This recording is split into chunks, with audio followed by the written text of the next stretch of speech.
Good evening, Stevens Point, and welcome back to the Sports Hub. I'm your host, Will Haroldson, and joining me today, as always, are my partners, Brody Kupsky and Ashton Parker. This past weekend was a busy week in Wisconsin sports, and we're going to break it down right after this.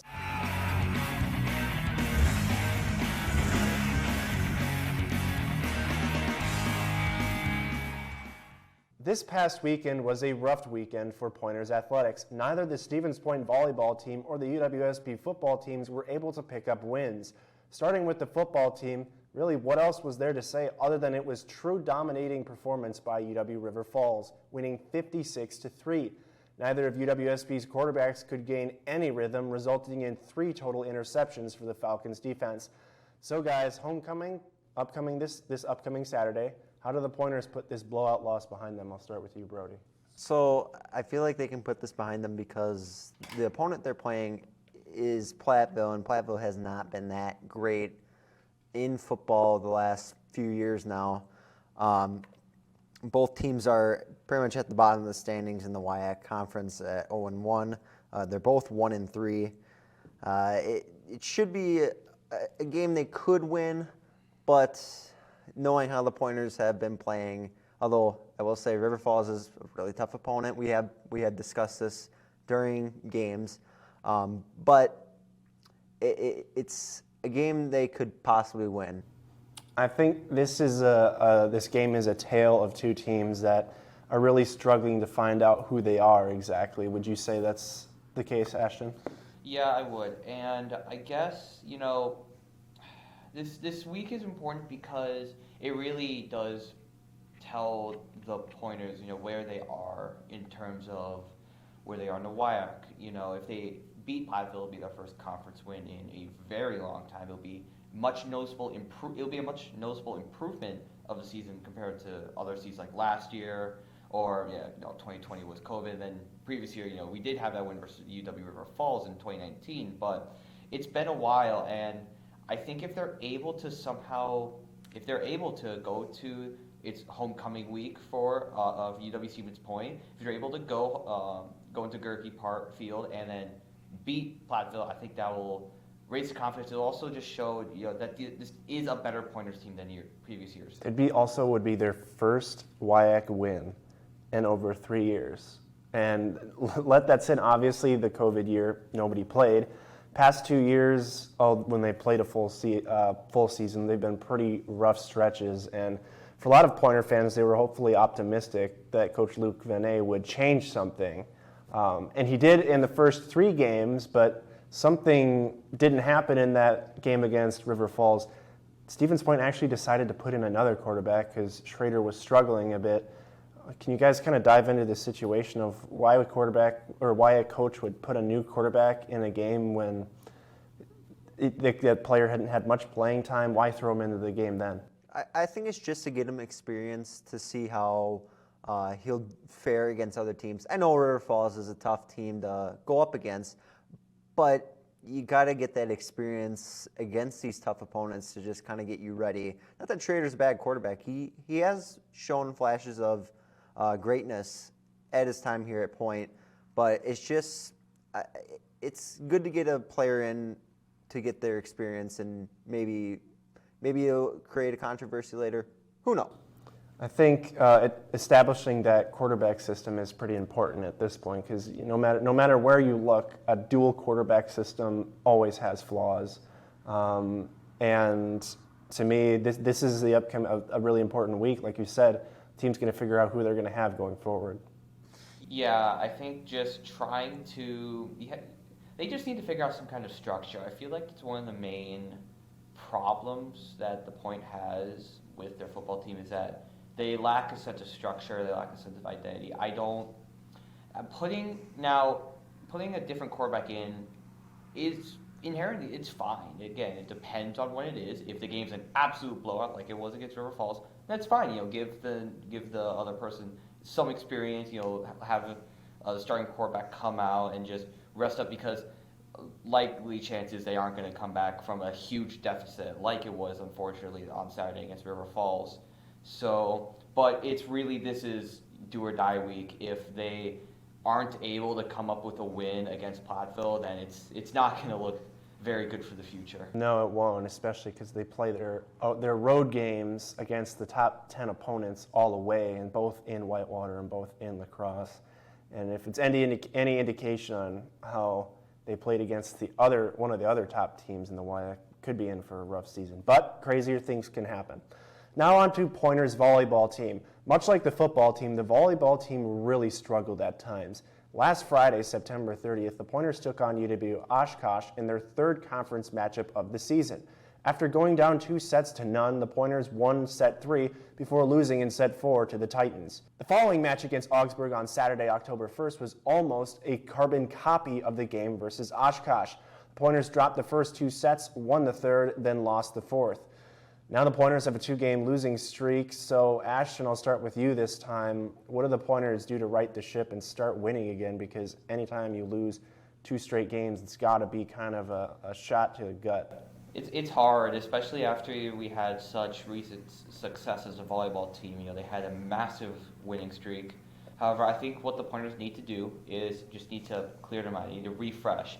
They need to remember that they are a very, very good volleyball team, and the fact that they are still one of the best in the WIAC. Conference record might not say that, but records don't mean you can still improve on it. There's still a lot of season left to go, and it's only, to be fair, it is only 2 losses. Now that can lead to much more. You can't take that too lightly, because that can lead to a lot more trouble in the future.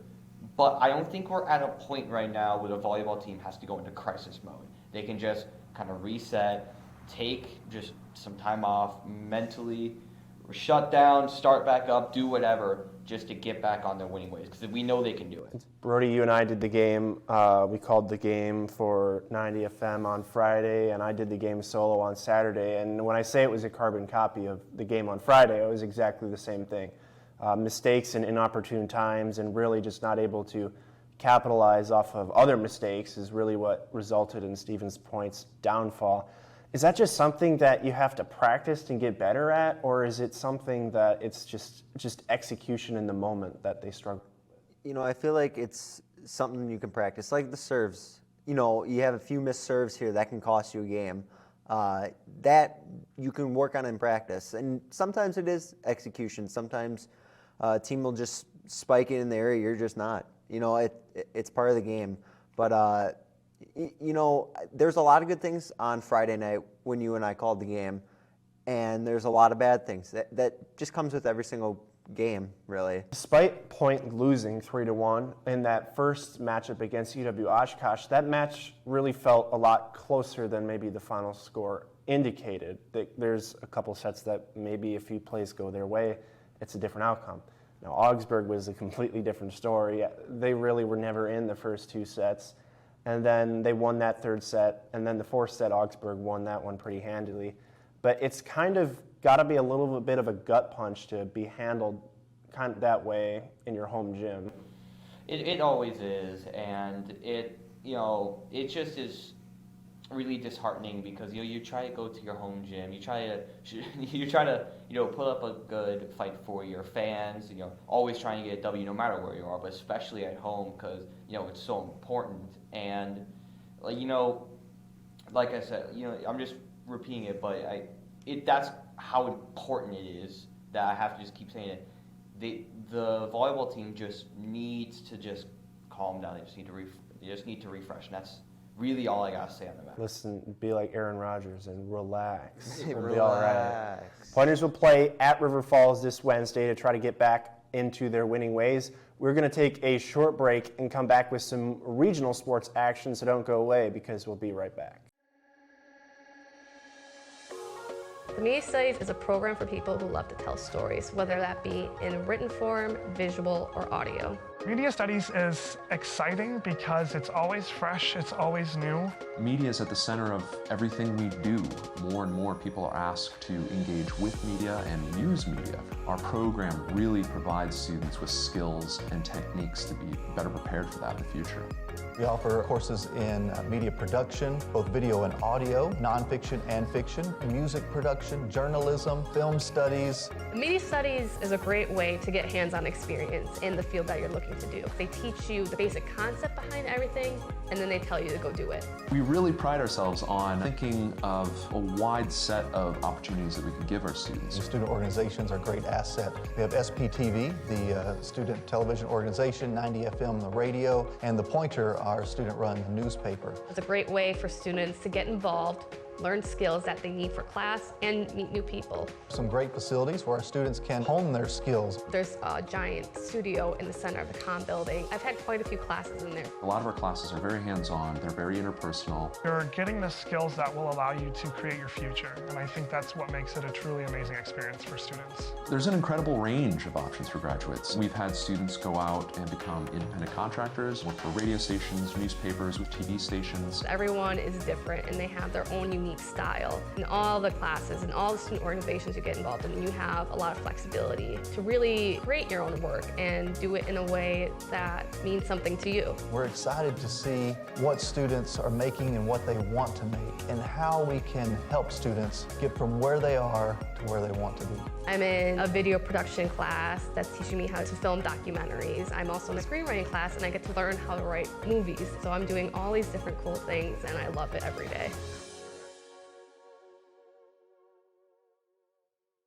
If you are a Wisconsin Badgers football fan, then this was a hard weekend for you to watch. Not only did the team suffer a 34-10 defeat to the former UW head coach Brett Bielema, but the athletic department decided to part ways with head coach Paul Krest after 8 seasons. With 67 wins and 26 losses, Krest ranks 3rd in all-time success at the coaching position for the Badgers. Now it will be up to Jim Leonard, the defensive coordinator, now interim head coach, to right the ship and get this team winning again. So Brody, I'll start with you. What did you make of the move? Did you like it? Did you not like it? And if Leonard is not the next head coach, who should it be? You know, a lot of people will say it was a good move, but, you know, I have mixed feelings about it. Paul Krest is, you know, 3rd all-time winning in wins at UW-Madison. And credit to him, he did turn around the Badgers a little bit, and he had success. But, you know, losing games against Illinois, it's not a good look. And it's not to say that his players were it, but when Graham Mertz throws 206 yards and has a pretty solid game, but you still lose to Illinois, it's not a good look. It's not a good look at all. And Ashton, you and I were talking about before the show, should Leonard not get the head coaching deal, who would you say would be a good candidate to fill that position? Because I know I personally have a few opinions on who I think, but I want to get yours first. Yeah, I do remember we were talking about it, and you know, I think just I'm gonna keep it 100 with both of you. I'm not really the biggest, most avid follower of college football. You know, around this time, a lot of other sports I like to watch. You know, baseball is in the final stretch, and you know, with the Brewers being good, that it's usually heating up around this time.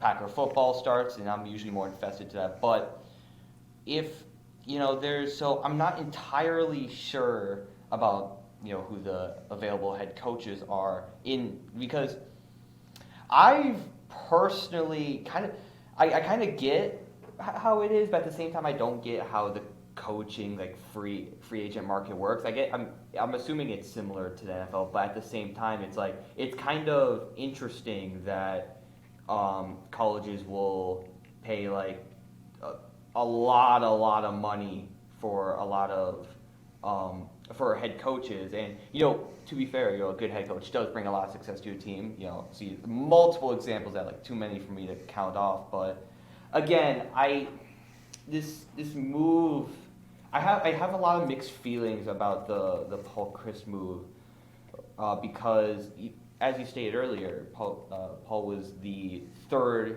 winningest coach in Badgers football history.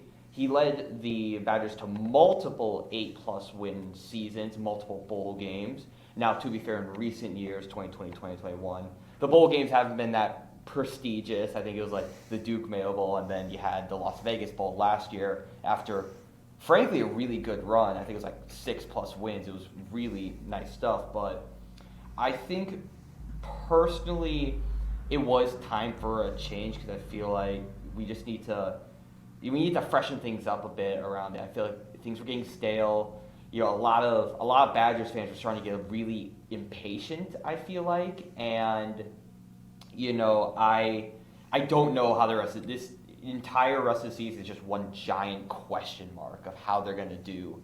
But I feel like this is one of the biggest transitional years in a very long time for the Badgers. Right, and Brody, I'll kind of throw the question to you now. Wisconsin, over the past couple of years, as Ashton said, has been a really competitive and kind of one of the mainstays of the Big Ten West division.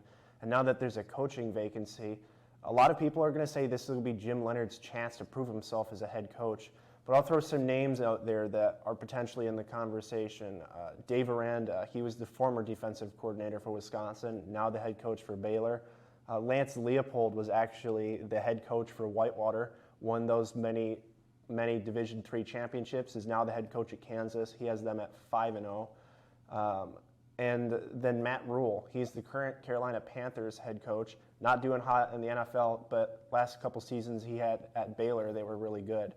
But I'll also throw one name out there that I think could be a big asset. Darrell Bevell, the former quarterback for Wisconsin, led them to a Rose Bowl. Who do you think would be a good fit for Wisconsin to really change the way the program is going right now? You know, it's hard to say. You talk about Matt Rule being an NFL head coach, but the way it's looking in Carolina with him, it's not pretty. Although he has college success, and you know, a lot of coaches can say they have college success, but don't translate to the NFL really well. I have heard names like former UWSP football player Jake Dicker, the Washington State head coach. He could potentially come into Wisconsin, you know, turn it around a little bit. Who knows? It's hard to say. But, you know, I don't really have a set head coach that I would like to see coach at Wisconsin, because really when it comes down to it, a coach could either flop or they can have success and still not go a whole lot. First time in, it seems like a few years, that there's actually a coaching controversy on who's going to be the head coach. Leonhard seems like, as of right now, he's probably the guy for the seat. I would say those other guys, Aranda, even Matt Campbell at Iowa State, they all kind of have a shot right now at that position, I would say. Yeah, and I don't know how likely Lance is going to how likely he is to go over to Wisconsin from Kansas, because he didn't get that. He's going to get a fat check, or a fat offer, I should say, from Kansas, due to the fact that he is 5-0 right now, and this is like the first time in a long time that Kansas is relevant. He even got Kansas ranked for the first time in what seems to be legitimately forever there. So like, I don't know. And again, I'm gonna go with Brody here. I don't know personally. I don't really have a set choice, because I just kind of want to see how it plays out, and we'll just see what happens. I'll throw out that point you said about Lance Leopold not going. He could get a big check, but in 2-3 years, the Big 12 conference may not exist. And does he want to join that powerhouse Big 10 that's going to get USC and UCLA? That's really up to him. It'll be an interesting case, that's for sure. Well, we're going to transition from the Badgers to another football team, really the only Wisconsin sporting team that you can count on to win right now, seeing as the Brewers are losing a lot of games. That's the Green Bay Packers. The Packers sneaked out a overtime victory against the New England Patriots, thanks to a walk-off field goal by Mason Crosby, the Packers' all-time leading scorer. So, guys, a win is a win. It was a very ugly win, but what did you make of the win against the Patriots? A win is a win. That's all I gotta say. A win is a win. Listen, I don't care if it was his third-string rookie quarterback at the New England Patriots played. He played well. But we have to constantly realize this is Bill Belichick. He's one of the surefire first-ballot Hall of Famer. One of the greatest coaches of all time. Not the greatest. Exactly, if not the greatest. So it's not his first start, and a Bill Belichick defense is incredible, like almost always. So I think it's important to mention those things. Now, it also is important to mention Aaron Rodgers' first half, not very good. He would quite inaccurate, but he really stepped up in the second half, thankfully. And as you said, Mason Crosby showing why he's the absolute GOAT, and he's he struggled last year, but it kind of seems to be a thing with him. It's like every 3 years he kind of struggles, and then afterwards absolutely just lights out consistency wise. So I'm just gonna take that as a win. We go I know to London, play against the Giants, who are 3-1, who doesn't deserve to be 3-1, and just take the W and move on. Take the W and move on. That'll be at 8 o'clock in the morning, our time. Yeah, it's on NFL Network. It's going to be weird for sure. But one thing that Ashton talked about is Aaron Rodgers did not look particularly good that first half. He threw a pick 6 to the Patriots to close the half, which gave them the 3-point lead. Packers would get the ball to start the second half. They would eventually take the lead. But I don't want to throw shade at the officiating. That game was very poorly officiated. That what should have been another delay of game call when it was 3 seconds past wasn't called that. Is that something that can affect a team's morale when it's not going your way when it really should? Definitely, I agree with that. A couple weeks ago against the Buccaneers, they had a delay of game call that should have probably been called, but according to NFL officials, they had to look around at the game clock before the snap happens to officially call it. But when it's 3 seconds past and you aren't looking around, it's not a good look. But it definitely can hurt a team's morale if calls aren't really going your way, and it could cost you a game realistically. But luckily, in the case of the Packers, they were able to mount a little bit of a comeback and win an OT. One thing I will say is a little concerning. Packers' run defense has been a little shoddy lately. They were really struggling against the Patriots for a while as they went really right down the field running the ball to score a touchdown.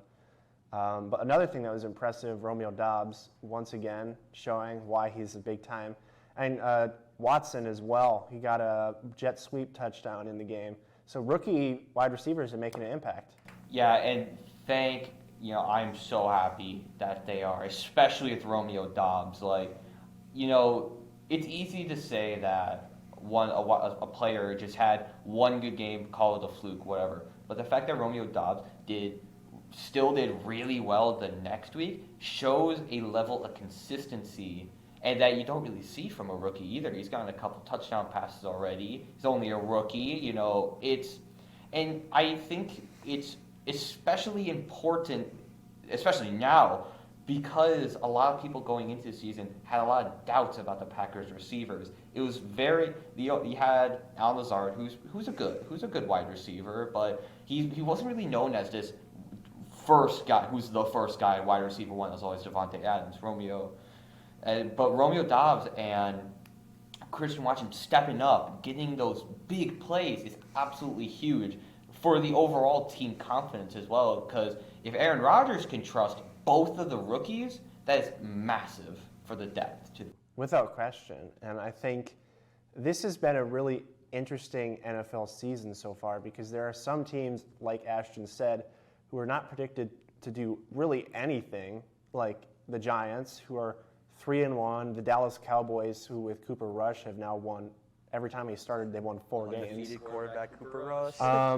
And then the Chiefs really obliterated the Buccaneers last night. And there's still tonight's game between the Rams and the 49ers, but is there a clear-cut best team in the league? It's hard to say because a lot of teams, they'll start out hot and then lose the rest of their games. I mean, the Giants, for all you know, could have these 3 wins, lose the rest of them, and be called, wow, this is the worst team in the NFL. But they started 3-0, or 3-1. It's the same thing with the Panthers last year. They started 3-1 or 4-0, and everybody's like, oh yeah, they're going to be a tough contender. Look what happened. It was, they fell apart. But really, looking at it, the Eagles are looking pretty hot right now. As much as I hate to say it, the Eagles look pretty good. But a lot of people have that feeling they won't do anything. Everybody seems to hate Jalen Hurts, which I don't really get the hate, but he's playing pretty good. The business, you're always going to get hate no matter where it's from. But another two teams I'll throw out there, obviously we want to be biased and say the Packers are good, and they are good. They find ways to win. But Buffalo and Miami, both two teams, Miami is a surprising team that had a really rough game against Cincinnati when Tua had that really scary injury, and he's actually ruled out this upcoming week against Thankfully. New York. Yeah. Yeah, when I saw that, I was very thankful that he was, because that was absolutely scary to watch live. Yeah, I was just hoping he's okay, but would you say that Buffalo is one of the top contenders as well? Absolutely. You said there possibly isn't a contender for best team in the league. I disagree. Even though Buffalo has a loss, I still think Buffalo is the best team in the league. Their roster just overall is so stacked. Head from just top to bottom, they're so good. It's probably the best offense in the league. I would say so. If we had to go conferences, honestly, I'd say the Eagles right now are the best team in the NFC. They look really, really, really good right now. And yeah, as much as as Brody would not like to admit, I think Jalen Hurts, he's making a big case for himself for being a really good quarterback. And yeah, like I said, I don't understand the hate for Jalen Hurts either. I don't get it personally. I've always liked him, even when he wasn't so great last year. I've always liked him. But no, I think personally, I'm still really high on Buffalo being the best team in NFL, just because they have one loss to the Dolphins, who, like you said, still a really good team. Just because they have that one loss, I don't think really brings them down as being a bad team. They mounted a really solid comeback against Baltimore on yesterday, and that was really impressive because they were down a couple scores, I think in the fourth. So it was really, I just think the resilience and just the overall talent that Buffalo has just has a lot to say about them being the best team in the NFL. For sure. Well, that's all we have for this episode of the Sports Hub. If you enjoy what you saw today, why not check out the other content we have here on SPTV, and why not subscribe if you haven't already. For my partners Ashton Parker and Brody Kupsky, I'm Will Haroldson, and we'll see you next time.